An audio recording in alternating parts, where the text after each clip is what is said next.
What's going on, everybody? And welcome back to another episode of the Chatting with Cheeze podcast. I'm your host, Fat Cheeze, and y'all already know the motto: no gimmicks, only the real. And this is episode 76. I appreciate y'all for tapping in with me, man. Y'all know what I need from y'all, though. Continue to smash that subscribe button. We are on our way to 400 subscribers. We almost there. We right there. So make sure y'all pushing that subscribe button. Also, do not forget to like this video and share the content when it drops. If y'all didn't check out my latest interview that I just dropped with Cheeze, wide receiver, DeMatha, make sure y'all tap into that, man. Great conversation, great content. You know what I'm saying? Even before you watch this video, if you haven't checked out my last interview, then make sure y'all tap into that, man. Promise y'all gonna like it.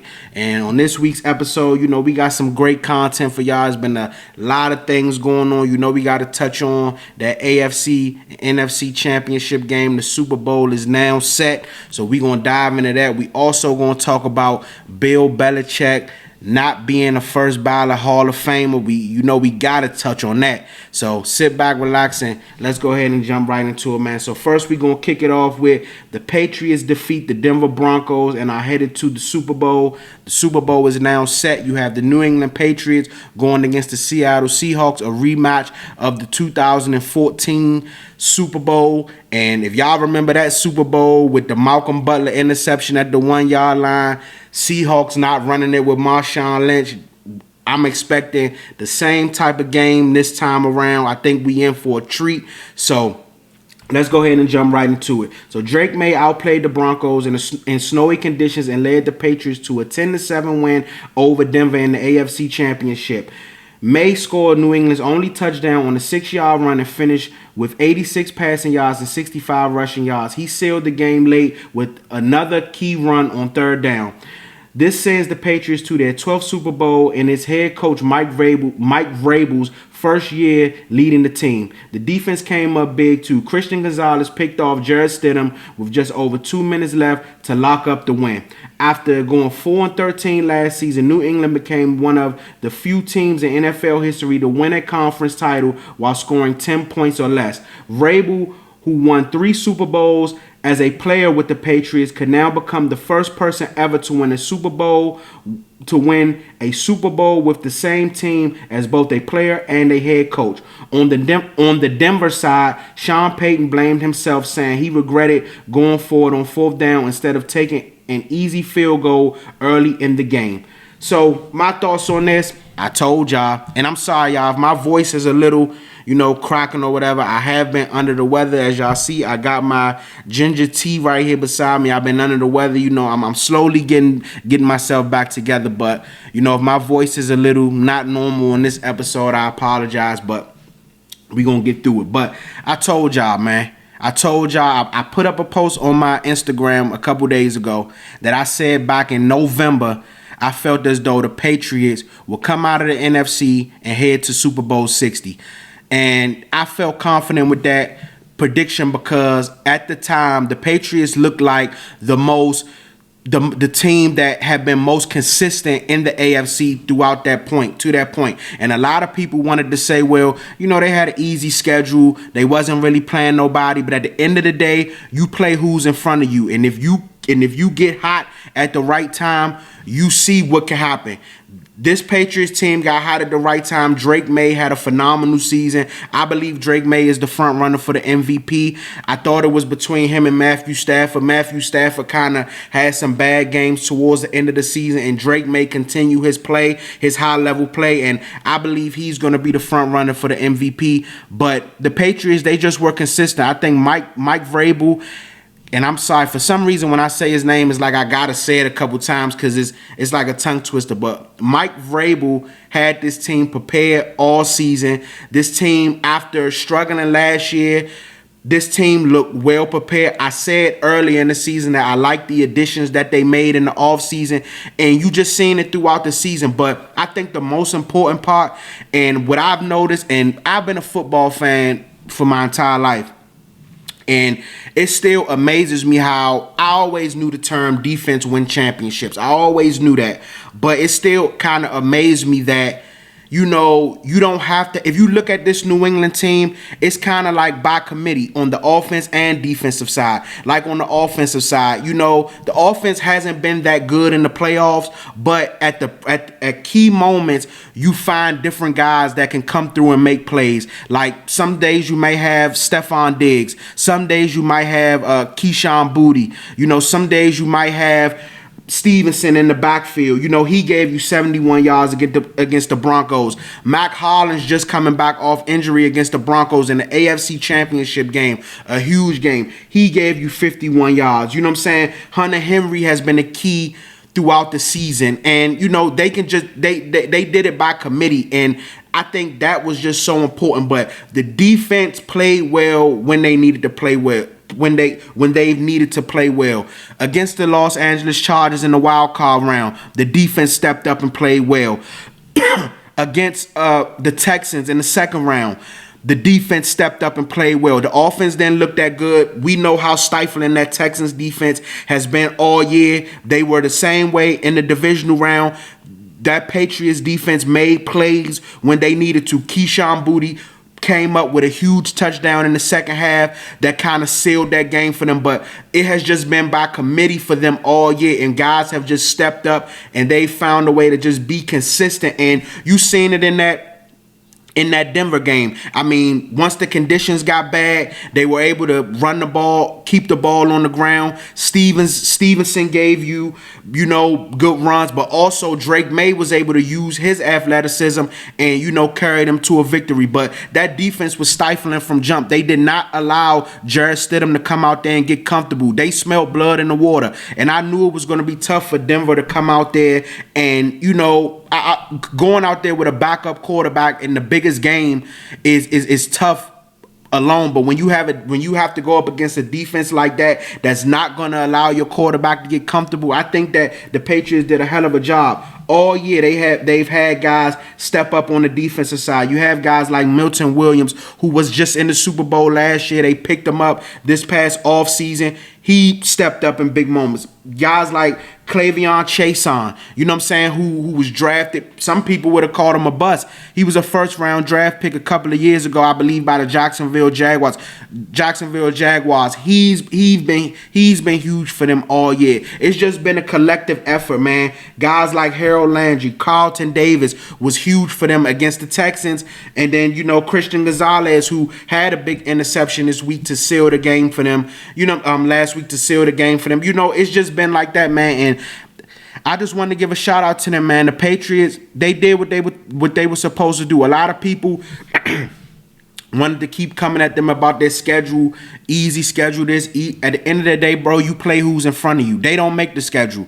They beat the teams they were supposed to beat, made it to the playoffs, and now look, you look up and they're in the Super Bowl. And that was my prediction. I said it after they beat the Jets on that Thursday night in November. I said the Patriots have been the most consistent team leading up to this point. I believe that they will come out of the AFC. They went on the road and beat Buffalo early in the season. They went on the road and beat Tampa Bay. You know, they were showing you, giving you flashes that if they stayed at that level, that we could look up and see them in the Super Bowl. And look now. And on the Denver side of things, it's unfortunate that Bo Nix suffered that injury, because I think if Bo Nix plays in that game, we could be looking at a total different outcome. But situations like this just show you that small things can cause you to, you know what I'm saying, ultimately lose a ball game. Sean Payton decided to go forward on the fourth down, and, you know, they didn't convert. Ultimately, not taking that field goal caused them the game, because they ended up losing by 3. If he takes that field goal, you know what I'm saying, now it's 10-10 going into overtime, and you never know what happens.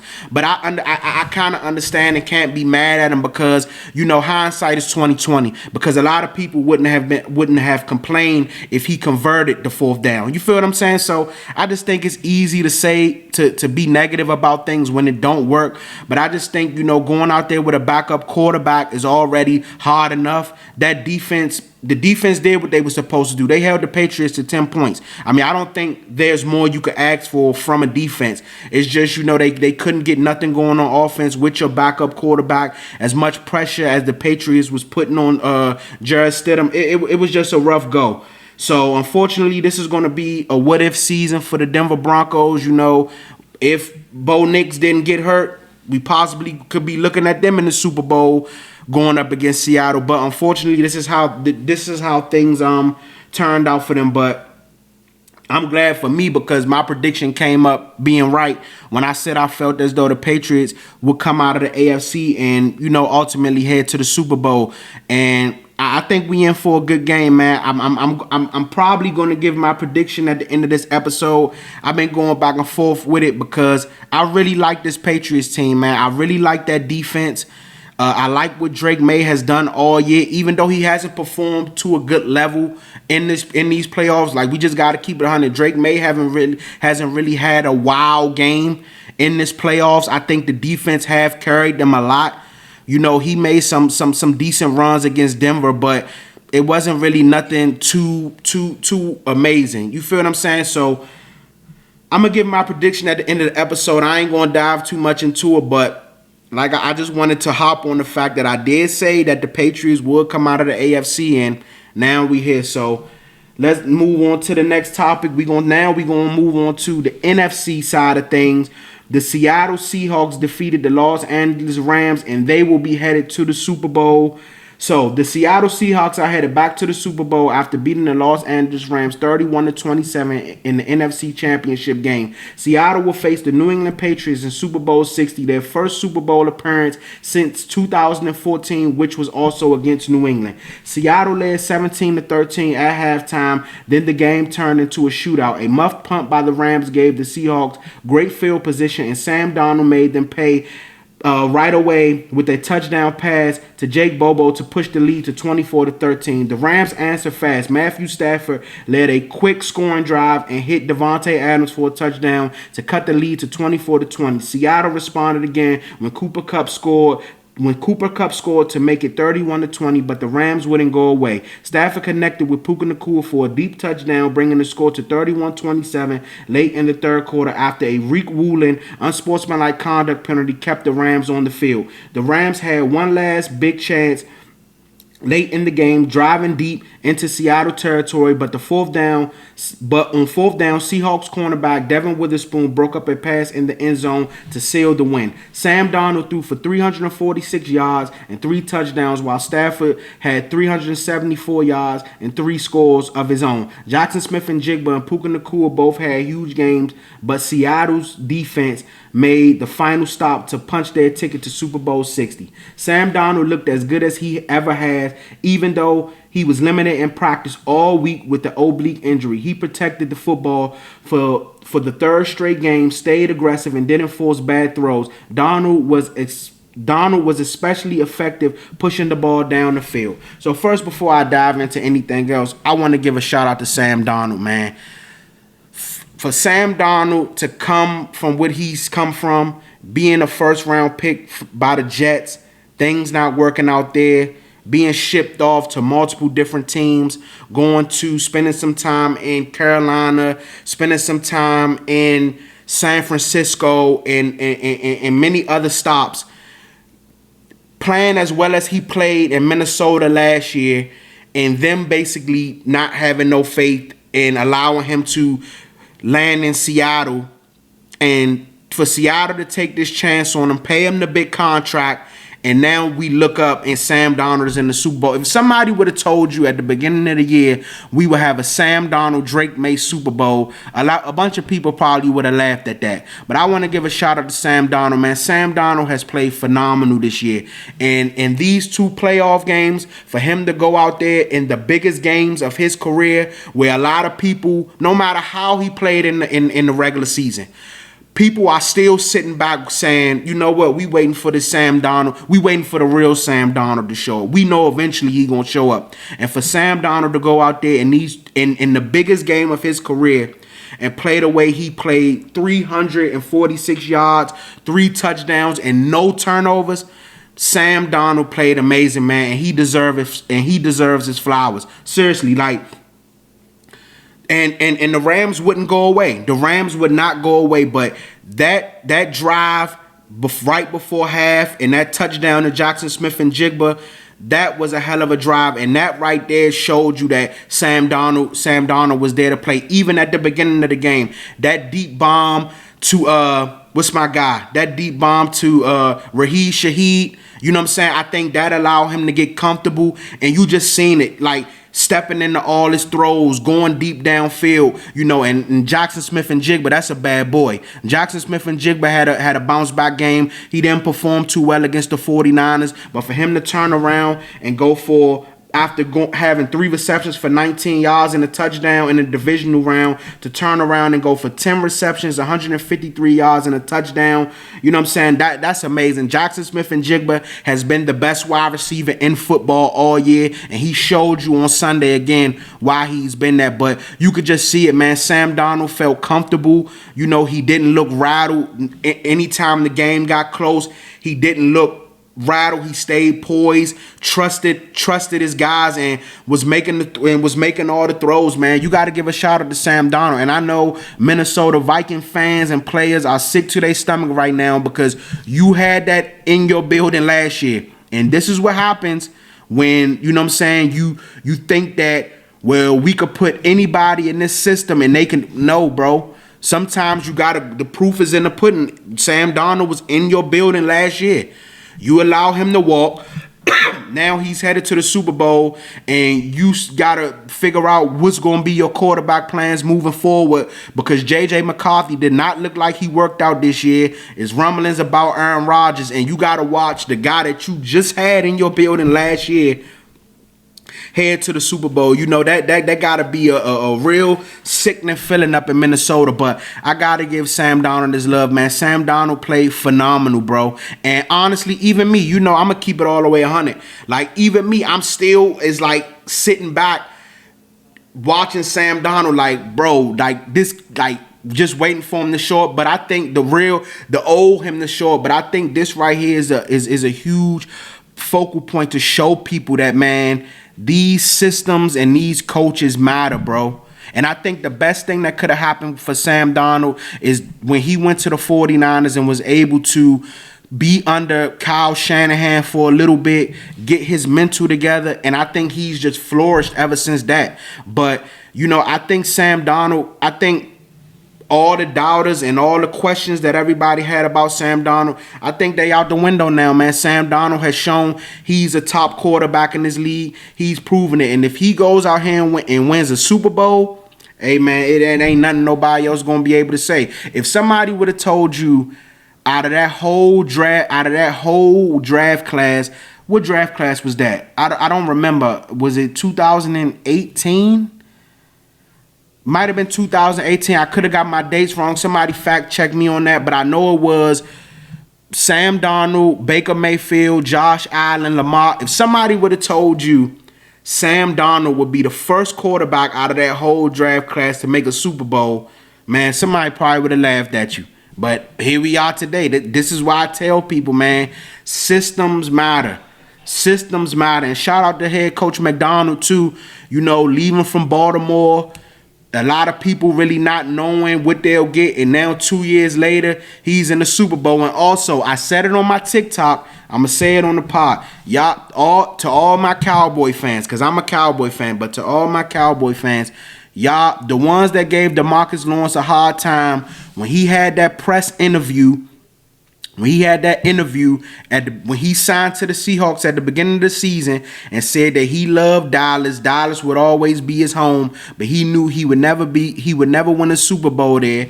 Y'all mocked DeMarcus Lawrence. Y'all said Sam Darnold's your quarterback. You ain't winning nothing. People thought Seattle would be one of the worst teams in football. Guess what? First year out of Dallas, he went to the NFC Championship game, and now he headed to the Super Bowl. It's just like DeMarcus Ware all over again. So y'all, you Cowboy fans that gave him a hard time, y'all owe that man an apology. I said it on my TikTok, but now I'm saying it on the podcast. But a bunch of other guys, contributed, man. Kenneth Walker, another solid game, 62 yards and a touchdown.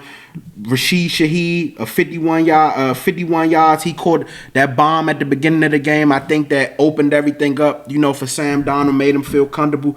Cooper Kupp was able to get some get back on his old team. He had 36 yards and scored a huge touchdown. And if the rumors are true, I don't know. I seen a post probably about a couple days ago or right after the game where that they said the Rams was trying to force Cooper Kupp into retirement and all this stuff before deciding to move on from him or let him go or whatever. If the Rams truly did that, man, that's wrong. For Cooper Kupp to do everything that he did for that franchise, Triple Crown winner at the height of his career, and for y'all to try to do that, if that rumor is true, I don't know if it's 100% true, but it said it came from some good sources.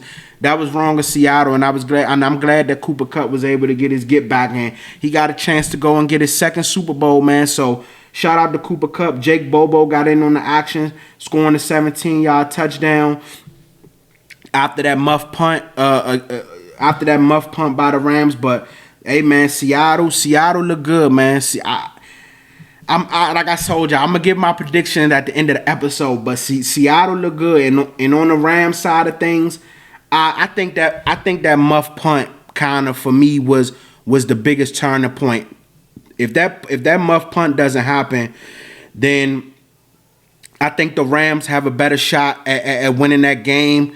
I think Matthew Stafford went out there and played very well, played well enough to win that game. When you look at it, there was a couple throws that he may have missed here and there, but for the most part, I think Matthew Stafford played well. Puka Nacua had a good game. Devontae Adams had a solid game. It's just, like I said, when it came to the Pats in that Denver game, just the small things, you know what I'm saying? And special teams has been an issue for the Rams all year. They even fired their special teams coach, and it came back to haunt them at the worst possible time. But I think if that game doesn't if that doesn't happen, I think that game could have turned out either way. But unfortunately, it's back to the drawing board for them.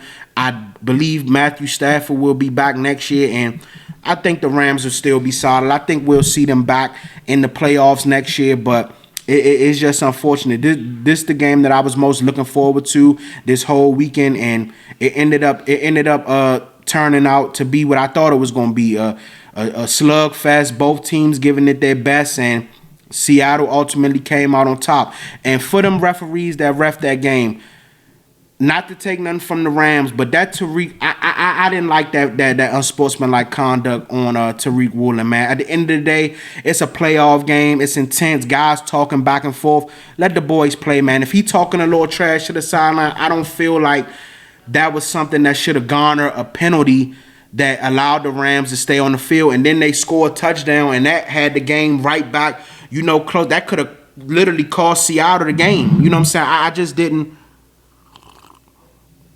agree with that penalty, too much. So, but that's just my opinion, though. Y'all let me know how y'all feel in the comments, but that's just my opinion on that. But Super Bowl 60 is set. You have the New England Patriots going up against the Seattle Seahawks. I cannot wait. I'm going to give y'all my prediction at the end of the episode, but for this topic right here, we had to talk about it. And I told y'all, every time I'm about to record, something go on. So yesterday, news came down. Now, first, I was going to speak on Shedeur Sanders making the Pro Bowl. But when this news came down right here, I said, nah, Shedeur, I'm going to let you live. I had to push that one to the side. I had to speak on this. So yesterday, news came down that Bill Belichick will not be a first ballot Hall of Famer. The votes came in, and it shocked the whole sports world. You had a bunch of athletes speaking on it. LeBron James spoke out on it. Patrick Mahomes, former players, Tom Brady. It shocked everybody. So it's only right that I give my 2 cents on it. So former NFL head coach Bill Belichick will not be a first ballot Hall of Famer, according to ESPN's Dan Von Netty Jr. and Seth Wickersham. Per that report, in voting earlier this month, Belichick fell short of the 40 out of 50 votes needed for inductions to the Pro Football Hall of Fame during his first year of eligibility. 4 sources with first-hand knowledge of the outcome told ESPN Belichick received a call from a Hall of Fame representative last Friday afternoon with the news that he won't be inducted into the Hall in Canton, Ohio this summer. The longtime New England Patriots head coach was reportedly puzzled and disappointed by the news, asking his associates why 6 Super Bowls with the Pats isn't enough and what does a guy have to do to get inducted. So my thoughts, and this is straight off the dome, this is my raw thoughts on this whole situation. It's a joke. I mean, regardless of how you feel about Bill Belichick, the Spygate, the Deflategate, Bill Belichick went to the Super Bowl 8 times and won 6 championships. Bill Belichick is arguably, you could argue Bill Belichick is not the greatest head coach of all time, regardless of what you think.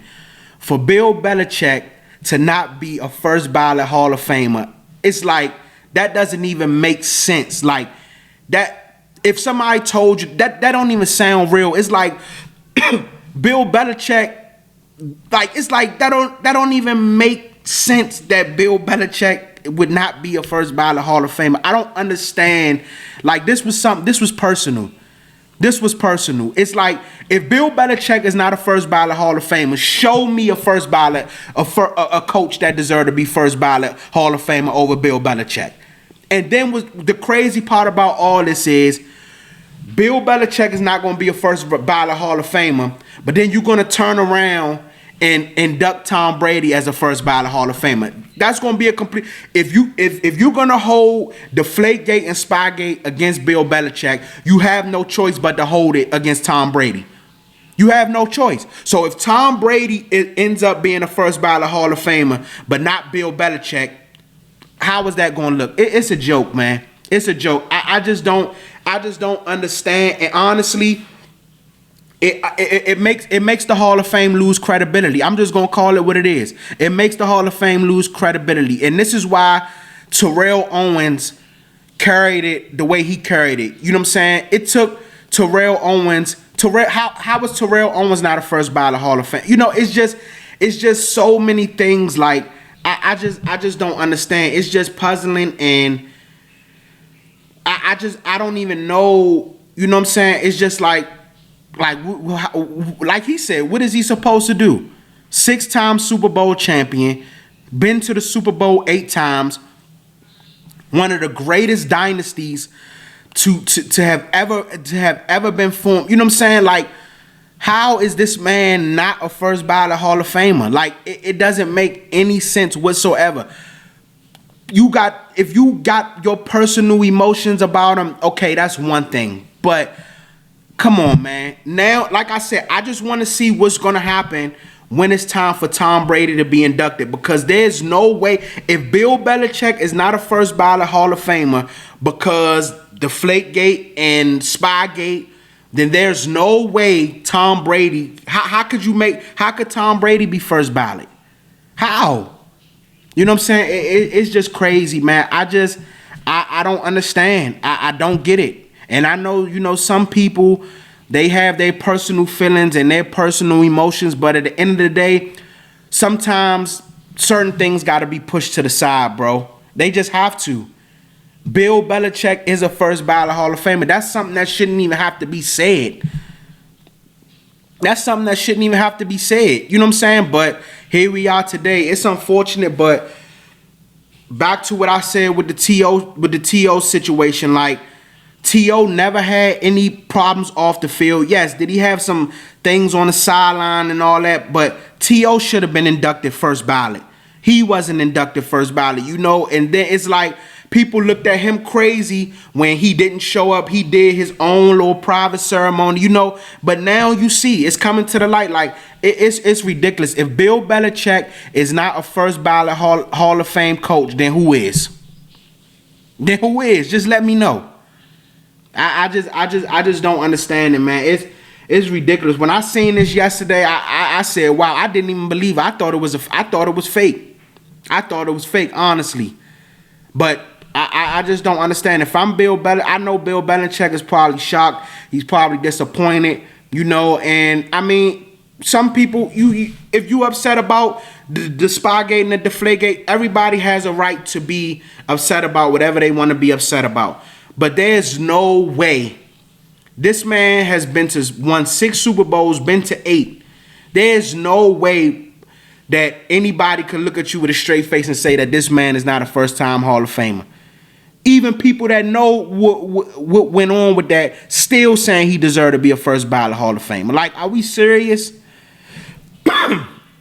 And now you got to come out and bring out all these reports and all this about the voters and this and that, and they playing mind games. But I just cannot wait to see until it's time for Tom Brady to be inducted.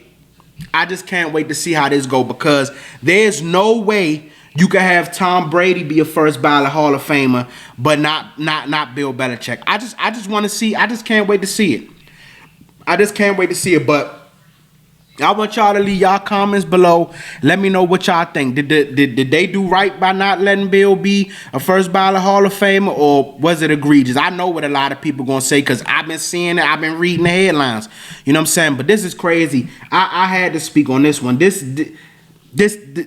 don't even make sense. I'm still in shock about it. But here we are, man. And lastly, before we wrap this episode up, I'm going to give my Super Bowl prediction. I probably honestly could wait because I got another episode next week, and we got 2 weeks before the Super Bowl. So I'm going to wait. I'm going to wait to give my Super Bowl prediction. I'm going to give it to y'all. Next week, because I ain't gonna lie, I've been struggling with it.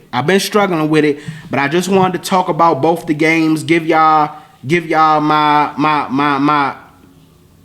breakdown on both the games and what I thought. So on the next episode, I'm gonna give y'all my official prediction for the Super Bowl. But what I will do, since I'm not gonna I said I was gonna give a prediction before this episode, was over. I'm not going to do the Super Bowl because I'm still conflicted on that. But we do have Teofimo Lopez versus Shakur Stevenson this Saturday.